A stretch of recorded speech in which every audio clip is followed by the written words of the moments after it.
Hi, welcome to Eternal Love of Drama. This is a channel where two uninformed drama bingers share our strong opinions about the dramas that we've watched, the dramas that we haven't watched, the things that we think about Chinese drama land, although we don't actually know anything about the entertainment industry or famous people or anything like that.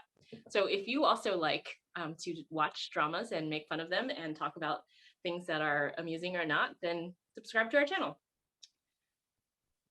So we've been away for a while, and we don't know if our 5 subscribers have noticed or anything like that, but mostly it's because, it's because of a lot of reasons.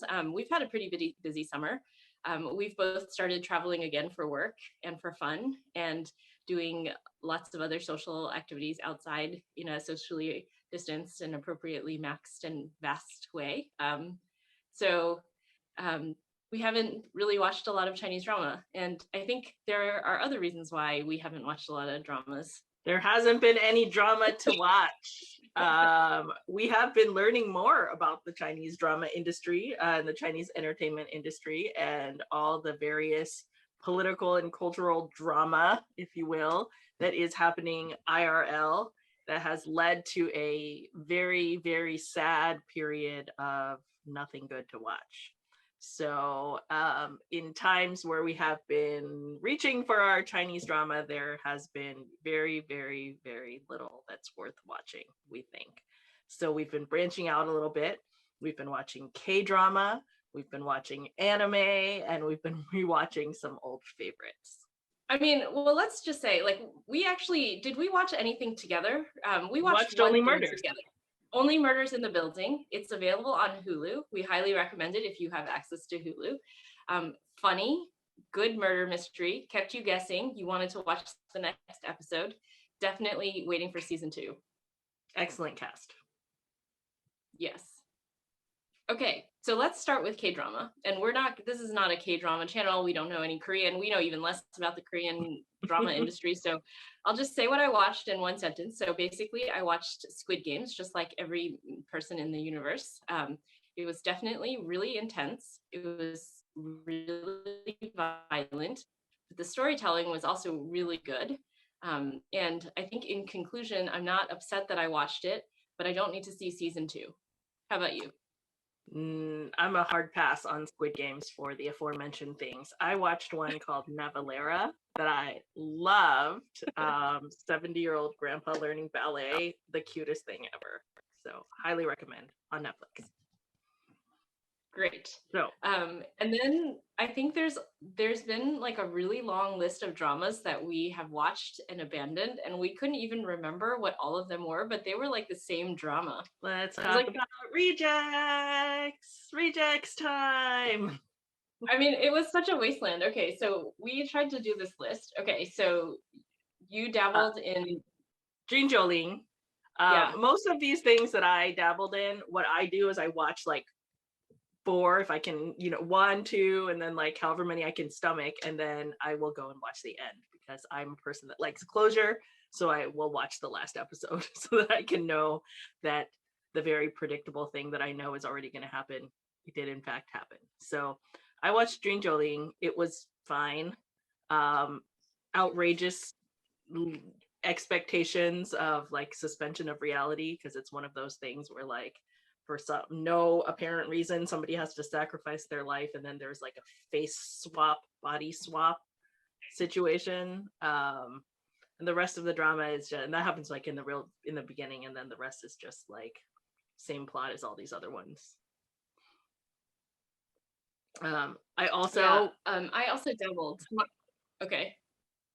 I also watched a little bit of it, but my dabble style is I will click to a random episode and watch a place. Like I won't start at the beginning. I'll just click to a random place in it, and if that particular scene like is interesting, I'll watch the whole scene. Otherwise, I'll like click to the next episode and watch from a random place in it, and then I'll of course watch the end, which the end was like really stupid. So, and not exactly what you thought would happen at the end. I watched Bright as the Moon in the same manner. I watched fewer episodes in the beginning, and then watched the last episode, and it's the guy who is our blind uncle in Joy of Life in a terrible drama with a very cliche plot and nothing much to recommend it. I watched about 7 whole minutes of that specifically because of Uncle Uzu, but like I couldn't do it. Yeah. I've watched more of I think another one we did that with was Stand By Me. I think what was the initial intrigue with that? Was it like it was because the girl that's in it was in The Untamed, you know, so I wanted to be like, go team. But it was really bad. Was she? Huh. Yeah. It was the sister. That's who that is? Huh. Well, she was well, anyway, whatever. It's like almost not even worth talking about. So let's move on. What else did you dabble in? That's pretty much all that I can remember. Uh-huh. Why don't you talk about Rebirth? Oh, that's right. Is Rebirth done? I also watched a bunch of it, but it's not good. So, and it's also that girl that wears like a lot of makeup. So. What is it called? Rebirth for you? Rebirth for me? Rebirth for someone? Rebirth for you. Yeah. I can't watch that girl because she doesn't move her face and it creeps me out. Okay. So I didn't watch any of it. But we did watch the entirety of Assassin's Academy. Yes. Assassin's Academy, which is clearly like the lowest budget of all of these things that we have just talked about. And like, I thought the best. It was a super low budget production. It's a mini, so the episodes were like 10-15 minutes, like including an intro song and an outro song and like a recap. But and it's like really like 12-15 episodes, something like that. But it was cute, and it like had a cogent plot and things happened, and it was worth your very short amount of time. Yeah, I think I watched it like all in one go, and it was not more than like an hour and a half or something like that. And I didn't know who any of the people were. I didn't think they were famous, but it was like cute. It was an interesting story. It was like creative, and I gave them bonus points for like moving the plot along and not wasting space and time. So Assassin's Academy YouTube. Go ahead, and like not the most, like it had a big like twist at the end that wasn't like entirely predictable. Like thumbs up. Watch it on YouTube. I don't know if there are subs. Maybe there are. I don't remember. Maybe. Okay. Probably auto translate at least. Yes. So this is what we really want to talk about. The actual thing, like if what we think about the entire summer, the thing that I watched that I actually really liked the most was a cartoon. And I know that it's not really a cartoon, and there's a difference between like manhwa and donghua and anime and blah, blah, blah, but that's like something I care even less about. But I think we both watched cartoons and really enjoyed them this summer. So I'll talk about one that I watched, and you can talk about one that you watched. So the one that I watched that I really liked was called 1,000 Autumns, and it's on YouTube. It's 16 episodes that are not long. It's 16, I think it's like 20 minutes, including the intro and outro, right? And the reason I clicked on it based on a YouTube recommendation. And the reason I clicked on it was because one of the two men that is one of the main characters reminds me a lot of like Simon Gong. So I thought they had cartoonized the Word of Honor, especially because the Chinese name is like called San He Jianxing. And that sounds very similar to San He Ling, which is the Word of Honor. So I thought, they made a cartoon out of Word of Honor. How sneaky of them. But it actually was not a cartoon of Word of Honor, and I liked it better. So it's a 16 episode web cartoon, whatever you want to call it, available on YouTube. And it is about the relationship between these two men. One of them, his name is like Sun Chao, and he's the most righteous leader of the most righteous sect in the world. And then you have his counterpart, who is, what is his name? Yan Wusi, yes. And he is supposed to be the leader of the demonic sect. So you have a lot of the like good versus evil things that are very common themes in like wuxia dramas. Because, it starts off with Sun Chao falling after a battle and losing his memory and being picked up by Sun Chao, who wants to like toy with him a little bit. And you see their relationship, you see the interactions between all the different sects and cults. And then there's also a little bit of like dynasty and kingdom drama. And I think, a couple things that I really liked about it is I really liked the storytelling. It was only 16 episodes, but I felt like there was no wasted space. All of the mini story arcs, they moved along pretty fast, and they were all very consistent with the theme that I think the storyteller wanted you to think about, like good and evil and the different nature of humans and things like that. So I really liked that. And I also really liked that it was a cartoon. And the reason I liked that it was a cartoon is that a lot of times in Shinsha, what makes it look stupid is really bad CGI. But this is already the animated universe. So it actually doesn't look like odd or out of place or like really jarringly like stupid. Like I remember there's one scene where he has like his way of fighting. Sun Chao's way of fighting is he has one sword, becomes a lot of swords, and then becomes one giant sword the size of like, the Eiffel Tower or something like that. That like almost looks natural something like that can look natural within the animated universe. But I remember seeing clips of other like Shinsha dramas where there are humans doing these things and the CGI is really bad. And so then you like roll your eyes because you're like, that looks stupid.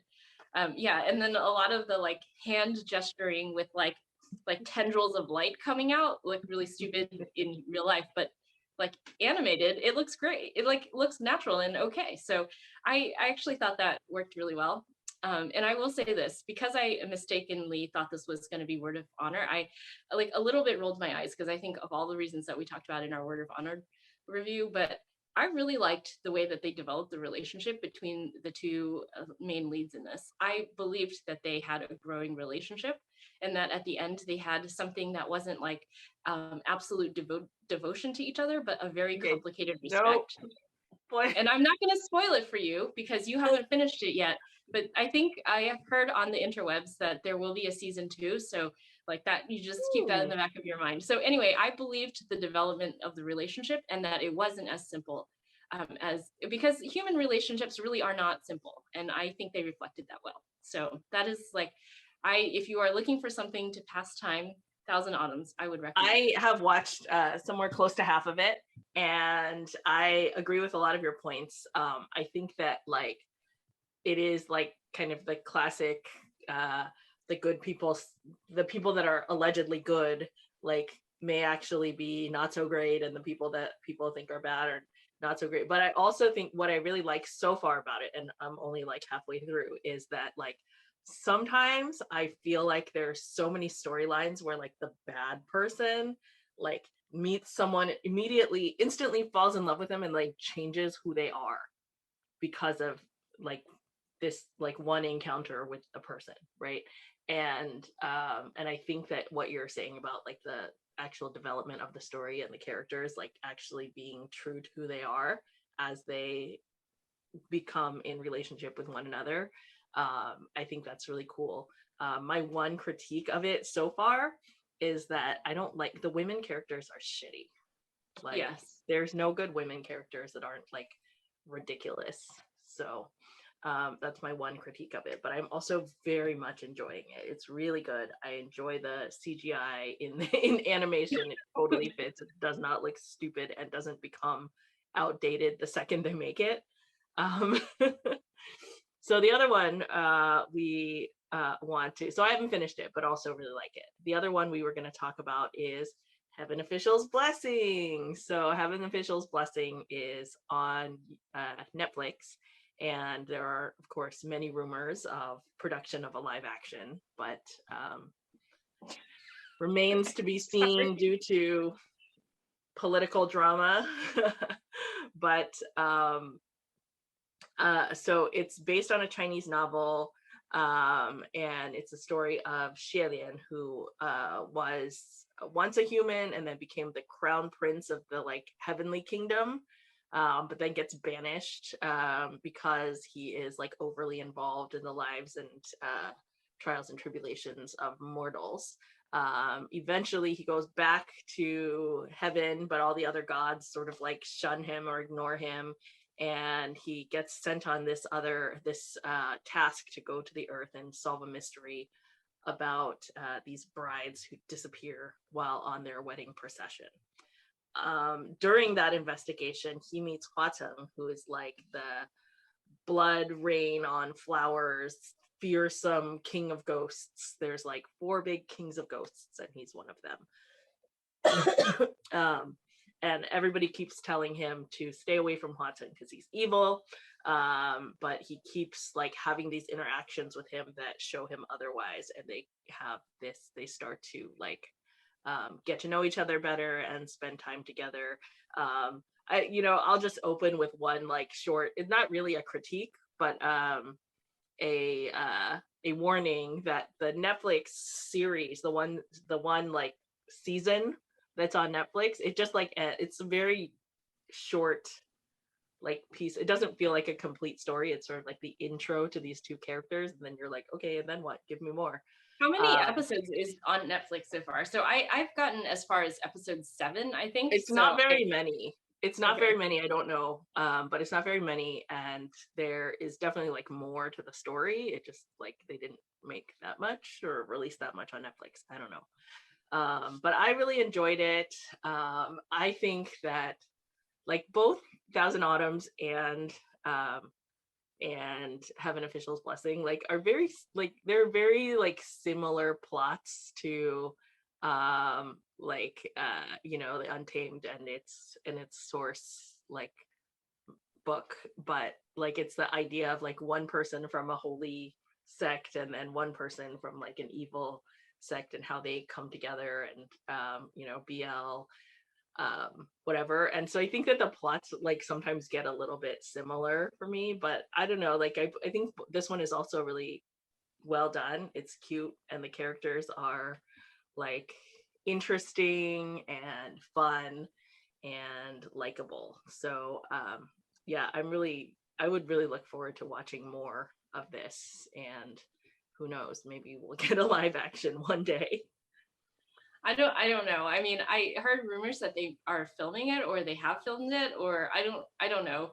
But I also, I don't actually remember how many episodes I've actually watched. I know that I watched the entire first arc, which is like maybe 4 episodes about the bride story.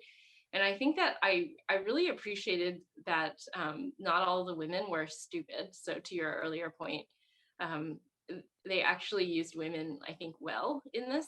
And I thought it was an interesting discussion, like sort of discussion, like with respect to like the brides and like people generally in the village. So I enjoyed that. And I think I've just only met the 2 of them interacting together in the first time. So maybe I've watched less. They were like in a cart talking to each other. So I can't really comment on that, but it's going to be over soon. You're like really you're almost to the end. There isn't like a whole like it's the they don't have an adventure together. They do. I can't remember. I watched it a while ago, but it's not. There's not much more to this one season. So, okay. They do some stuff together, but yeah. So those are 2 anime donghua cartoons that we've watched that we would recommend. In the absence of anything else. Yeah. So. I mean, okay, so here's the thing, right? We've heard rumors that there will be dramas coming in the next month or so. So we have our fingers crossed because we're both of the ones that we've heard rumors about, like Snow Sword Stride and Luoyang, are ones that we think, based on the trailers, look really good. So we're really looking forward to doing that. It'll be good too because like I think both of our schedules will like sort of settle down by then, and we'll have more drama time. I'm feeling really like because however many years ago, I no longer understand the passage of time, but like however many years ago, the day after Thanksgiving, or was it on Thanksgiving, that the wolf just like appeared. Oh, that's right. We watched the wolf. That's in right. All of its like 49 episodes. So I just feel like something like that is happening. I mean, a drama is coming. I want to feel like that's the case. So okay. Yeah. Also, we really, really, really, really, really, We really, really, really, really, really, really, really, really, really, really, really want to watch The Curse of Turandot. So if anyone knows, if anyone knows how we can stream that, I will buy a VPN, whatever. I have read delightful commentary about how terrible it is, and I cannot wait to watch it. So please, if you know how to watch this, please let us know. and we promise to spend as much time as you want making fun of it after we watch it. Just please give us the pleasure of watching it and making fun of it. Yeah, and lastly, a drama did drop recently. Novoland Pearl Eclipse, and it's a xianxia, and we're curious what you think. Is anyone watching it? Do you like it? I Should will we say watch that it? like we watched a little bit, right? We watched at least one episode each, Mhm. and I just really don't understand like why Chinese drama has all of these like relationships, like romantic relationships between teachers and students, bosses and subordinates. Like it feels like Chinese culture is like got this element of like hierarchy to it, and like if it feels inappropriate to me for those relationships to happen, I don't understand why there are so many um relationships like this in C drama. And it's always like also kind of fucked up where one person is like really aloof and like emotionally unavailable, and the other person is like just trying to be like cute and liked. I don't understand. It makes me very uncomfortable because I do think that those are very inappropriate relationships. I mean, definitely in the US, you would get sued because it actually is a violation to have a relationship with the subordinate in your company. C And drama it's, wants you to marry your asshole boss. Is the takeaway. I mean, and also it's like maybe it's like saying that like maybe it's saying something about like what is attractive in men. Maybe Chinese culture and Dramaland wants you to believe that the like power is attractive and you should be attracted to power. Yeah, but not everyone that has power is an asshole, or your teacher, or your adopted father. I mean, I don't know the answer to any of those questions, but anyway, I have no interest. We watched episode 1 together. I think I've not really watched more. I think I watched at least one more, maybe two, and like I will say that the acting is okay. The like production value is quite high, so it's very pretty to look at. CGI so far is not like embarrassingly offensive. Um, you know, there've been other Novalands, I guess, if you're a fan of the Novaland. Didn't you watch another one? I watched a few episodes of Tribes and Empires, and that also was very pretty. But then I realized that it was like 70 episodes, and I don't have the stamina for that. No. So anyway, I don't know. So let us know what you think we should be watching. If you think it's Pearl Yeah, Eclipse or feel free something to else. convince us to watch Pearl Eclipse. I know But people tried to convince please us to tell us like, how we can watch Turandot I know, because we seriously. really want to make fun of it. Okay. Well, I feel like that's it because we didn't really watch much drama, except for, That's the all we cartoons. got. Yeah, let us know if there's anything else we should be watching. See you next time. Bye. I really want to make fun of Turandot.